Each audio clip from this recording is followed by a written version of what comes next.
عزیز بھائیوں اور پیارے بچوں، میں نے آپ کے سامنے قرآن پاک کی ایک بہت مختصر سی آیت پڑھی ہے اور رسول اللہ صلی اللہ علیہ وسلم کی ایک حدیث پڑھی ہے۔ اللہ تعالیٰ سے دعا کریں کہ اللہ تعالیٰ قرآن و حدیث کی روشنی میں دین کی باتیں کہنے کی، سننے کی اور اللہ تعالیٰ عمل کرنے کی توفیق عطا فرمائے۔ دیکھیے، شریعت میں جتنی بھی چیزیں ہیں، جتنے بھی احکام ہیں، ان سب کا خلاصہ دو باتوں میں ہے، چاہے تو گناہ اور ثواب کا ہو یا فرما برداری اور نافرمانی کا ہو، اللہ تعالیٰ کی بات مان کر زندگی گزارنا اور اللہ رسول کی بات نہ مان کر زندگی گزارنا۔ دو پہلو ہیں، دو چیزیں ہیں، دو ہی احکام ہیں، دو ہی طرح کے احکام شریعت میں۔ ایک کام ہے کہ کرنے کا حکم دیا گیا ہے، کچھ کام ہیں کہ جن کے بارے میں نہ کرنے کا اور ان سے بچنے کا حکم دیا گیا ہے۔ جو کام کرنے والے ہیں اور ان کا حکم دیا گیا ہے، انہیں شریعت میں کہتے ہیں معروف، جس کو کہا جاتا ہے امر بالمعروف، یعنی نیک کاموں کا، اچھے کاموں کا حکم کرنا۔ اور ایک کام ہے منکر۔ منکر اس چیز کو بولتے ہیں جس سے روکا گیا ہو، جو برا کام ہو، جو خراب کام ہو، جو گناہ کا کام ہو، اس کا نام ہے منکر، جس پر نکیر کر دی گئی ہے کہ اب یہ کام نہیں کرنا ہے، جس پر بین لگا دیا گیا کہ اب یہ کام نہیں کرنا ہے، اس کو کہتے ہیں منکر، برا کام، اسے کہتے ہیں گناہ کا کام۔ اس کے بارے میں کہا جاتا ہے نہیں عن المنکر، یعنی روکا گیا ہے برے کاموں سے۔ اب اللہ تعالیٰ نے ایک چیز کا حکم فرمایا اور ایسا حکم فرمایا جو سب سے بڑا معروف ہے، اور اس کے ذریعے سے اللہ نے تمام گناہوں سے بچنے کے بارے میں نشاندہی فرما دی گئی۔ فرمایا اقیم الصلاۃ لذکری، ایمان والو نماز کو قائم کرو، اے ایمان والو نماز کو قائم کرو۔ کیوں قائم کرو؟ فرمایا لذکری، مجھے یاد کرنے کے لیے۔ اگر تم مجھے یاد کرنا چاہتے ہو اور مجھے یاد رکھنا چاہتے ہو، میرا ذکر کرنا چاہتے ہو، تو 5 وقت کی کم سے کم 5 وقت کی نماز پابندی سے پڑھ لیا کرو، تو میں تمہیں یاد رہوں گا۔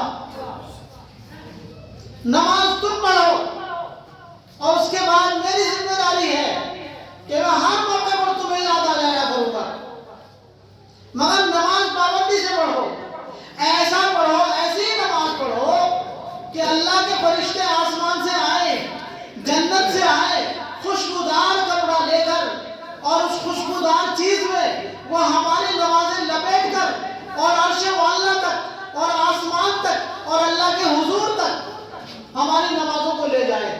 تب وہ نمازیں وہاں سے، ان کے فائدہ وہاں سے ایسا برسے گا جیسے بارش برستی ہے، پھر اس سے اللہ کی رحمتیں نکلیں گی، اللہ کی طرف سے برکتیں نکلیں گی، اللہ کا ذکر نکل کے آئے گا، اور نماز پڑھنے والا اللہ کا ذاکر بندہ بن جائے گا، اللہ تعالیٰ کا رحم یافتہ بندہ ہو جائے گا، اللہ تعالیٰ کی برکتیں اس پر نازل ہو جائیں گی۔ شرط یہ ہے کہ ہماری نماز وہاں تک پہنچ جائے، شرط یہ ہے۔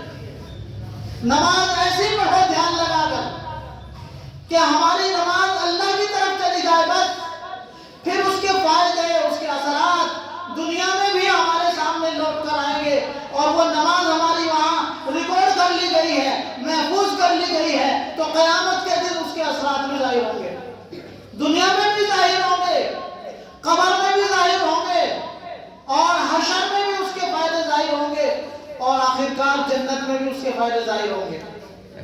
ایسی نماز پڑھی جائے، اس میں ہمارا رکوع صحیح ہو، ہمارا سجدہ صحیح ہو، ہمارا قعدہ صحیح ہو، الحمد شریف پڑھے ڈھنگ سے، اتحیات پڑھے ڈھنگ سے۔ مگر افسوس کی بات یہ ہے کہ ہم میں کتنے مسلمان بھائی ایسے ہیں کہ جن کے نماز یاد بھی نہیں ہے، نمازی یاد نہیں ہے۔ پکے نمازی ایسے دیکھے میں نے، نماز پڑھتے پانچوں ٹائم، ان سے کہا اتحیات، تو اتحیات نہیں سنائی گئی۔ کہا بھائی درود شریف سنا لو، تو درود بھی اچھی طرح نہیں سنایا گیا۔ ان سے پوچھا گیا کہ بھائی وطروں میں دعا قنوت پڑھی جاتی ہے، دعا قنوت سنا دو، تو وہ تو اللہ ماشاءاللہ۔ پوری مسجد میں آدھے نمازی ایسے ملیں گے جن کے دعا قنوت یاد ہوگی، اکثر لوگوں کے دعا قنوت یاد نہیں ہے۔ پھر اللہ سے ہم یہ بھی امید رکھتے ہیں کہ ہم تو پکے نمازی ہیں، پھر ہم پر اللہ کی رحمتیں کیوں نہیں آ رہی ہیں، پھر ہمارے روزگار کیوں نہیں چل رہے ہیں، پھر ہم بھوکے کیوں مر رہے ہیں، پھر ہمارے بچے کیوں تڑپ رہے ہیں، اور یہ دنیا نماز پڑھنے والے لوگ جھوٹ کیوں بول رہے ہیں، نماز پڑھنے والے لوگ غیبتیں کیوں کر رہے ہیں، چوریاں کیوں کر رہے ہیں، دوسروں کا مال کیوں کھا رہے ہیں؟ اس لیے کہ نماز صحیح نہیں پڑھ رہے ہو، نمازیں ہماری صحیح نہیں ہے۔ جب بھی ہماری نماز صحیح ہو جائے گی تو نماز کا جو وعدہ اللہ نے کیا ہے، 2 آیتیں پڑھی، اقیم الصلاۃ لذکری، اے ایمان والو نماز قائم کر لو، نماز قائم کر لو۔ پہلی بات تو قائم کرنے کے معنی ہے مردوں کو چاہیے کہ نماز 5 وقت کی باجماعت مسجد میں جا کر پڑھیں، یہ قائم کرنا۔ جماعت سے نماز پڑھو، پابندی کے ساتھ ثواب بھی زیادہ ملے گا، اور نماز قائم بھی ہو جائے گی، اور اللہ خوش بھی زیادہ ہو جائے گا۔ ایک روایت میں آتا ہے کہ جو لوگ اپنے گھروں میں نماز پڑھتے ہیں بنا کسی عذر کے، بنا کسی مجبوری کے، اور اپنے گھروں میں نماز پڑھتے ہیں، تو نبی کریم صلی اللہ علیہ وسلم نے فرمایا کہ میرا دل چاہتا ہے کہ جماعت کھڑی کروا دوں اور ایک آدمی کو محلے میں بھیج دوں کہ ان لوگوں کو دیکھ کے آؤ جو اپنے گھروں میں رہ گئے ہیں اور اپنے گھروں میں نماز پڑھتے ہیں، انہیں دیکھ کے آؤ، اور پھر لکڑیاں اکٹھی کرواؤں جنگل سے اور ان کے گھروں میں آگ لگا دوں۔ یہ تو ان لوگوں کے لیے جو نمازی ہیں مگر گھر کے نمازی ہیں، نماز گھر پڑھتے ہیں، مسجدوں میں نہیں آتے ہیں، ان کے لیے اللہ کے نبی نے فرمایا کہ میرا دل چاہتا ہے ان کے گھروں میں آگ لگوا دو۔ اور فرمایا اگر بوڑھے کا خیال نہ ہوتا، بچوں کا خیال نہ ہوتا، عورتوں کا خیال نہ ہوتا، تو میں ایسے گھروں میں آگ لگوا دیتا، چھوڑتا ہی نہ۔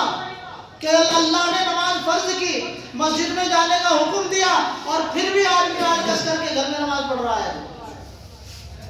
تو یہ ان لوگوں کے لیے جو نماز پڑھتے ہیں مگر مسجد میں نہیں پڑھتے، گھر پڑھ لیتے ہیں آلکس کی وجہ سے، سستی لاپرواہی کی وجہ سے۔ اب غور کرو کہ جو لوگ نماز بالکل ہی نہیں پڑھتے ان کا کیا حال ہوگا، جو بالکل سرے سے نماز پڑھتے ہی نہیں ان کا حشر کیا ہوگا۔ لوگوں میں اب دیکھو اس کا نتیجہ کیا ہو رہا ہے۔ بہت دنوں پہلے ایک عالم نے کہا تھا لوگوں اپنی مسجدوں کو نمازیوں سے بھر لو ورنہ مسجدیں ہی نہیں رہے گی۔ آج وہ دور آ رہا ہے، دیکھ لو، اپنی مسجدوں کو آباد کرو، اللہ مسجدوں کی حفاظت خود فرما لے گا۔ مسجدوں کو ویران ہم نے خود کر دیا ہے، مسجدوں کو اجاڑا ہم نے خود لگایا ہے، برباد ہم خود کر رہے ہیں مسجدوں کو۔ پھر شکایت کسی اور سے کس بات کی؟ کچھ بھی بہانہ بنائے کوئی، مگر اللہ کی مرضی کے بغیر تو کچھ ہوتا نہیں ہے، کچھ نہیں ہوتا اللہ کی مرضی کے بغیر۔ یہ ہمارے گناہوں کا وبال ہے جو ہم سے مسجدیں چھینی جا رہی ہیں، یہ ہمارے گناہوں کا وبال ہے۔ میرے بھائیوں ابھی وقت ہے، سنبھل جاؤ، مسجدوں کو آباد کرو، برباد نہ کرو، ویران نہ کرو۔ اور آباد مسجدیں ہوتی ہیں اللہ کے ذکر سے، نماز پڑھنے سے، قرآن پڑھنے سے۔ نماز مسجد کے اندر زیادہ سے زیادہ نمازیں پڑھو۔ اب تو حال یہ ہے کہ فرض تو نفل اور سنت بعد کی بات ہے، فرض ہی نہیں پڑھے جا رہے ہیں، کمال کی بات ہے۔ تو اللہ تعالیٰ سے یہ دعا کرو، اللہ ہماری مسجدوں کو ہمیں آباد رکھنے کی توفیق عطا فرمائے۔ ہم نے اپنے ہاتھوں سے اجاڑ رکھی مسجدیں، تکلیف ہے اس بات کی۔ دوسری بات یہ ہے کہ ہم جو دیکھتے ہیں کہ ہم نماز پڑھ رہے ہیں، گناہوں سے نہیں رکتے، جبکہ اللہ تعالیٰ نے فرمایا ان الصلاۃ تنہی عن الفحشاء والمنکر، کہ نماز ایسی چیز ہے جو تمہیں ہر گناہ سے روک دے گی۔ پھر بھی ہم بڑے بڑے گناہوں سے نہیں رک رہے ہیں، چھوٹے کی بات نہیں کر رہا، بڑے بڑے گناہوں سے نہیں رک رہے ہیں ہم لوگ، اور نماز پڑھ رہے ہیں۔ میں ان کی بات کر رہا ہوں جو نماز پڑھ رہے ہیں، وہ بھی گناہوں سے نہیں رک رہے ہیں۔ اس کی وجہ یہی ہے کہ ہم لوگوں کی نمازیں صحیح نہیں ہے۔ تو پہلی تو گزارش آپ سے یہ ہے سبھی لوگوں سے کہ تھوڑا سا وقت نکال کر مدرسے میں 10-5 منٹ آ جایا کریں، کبھی بھی ٹائم مقرر کریں، قاری صاحب سے، حافظ صاحب سے، مولوی صاحب سے ایک لفظ سیکھ لیا کریں، بس جس کی یاد نہیں، ایک حرف سیکھ لیا کریں، ایک حرف روز سیکھتے رہو گے تو انشاءاللہ کچھ دنوں میں پوری نماز صحیح ہو جائے گی۔ اللہ ہمیں عمل کی توفیق عطا فرمائے۔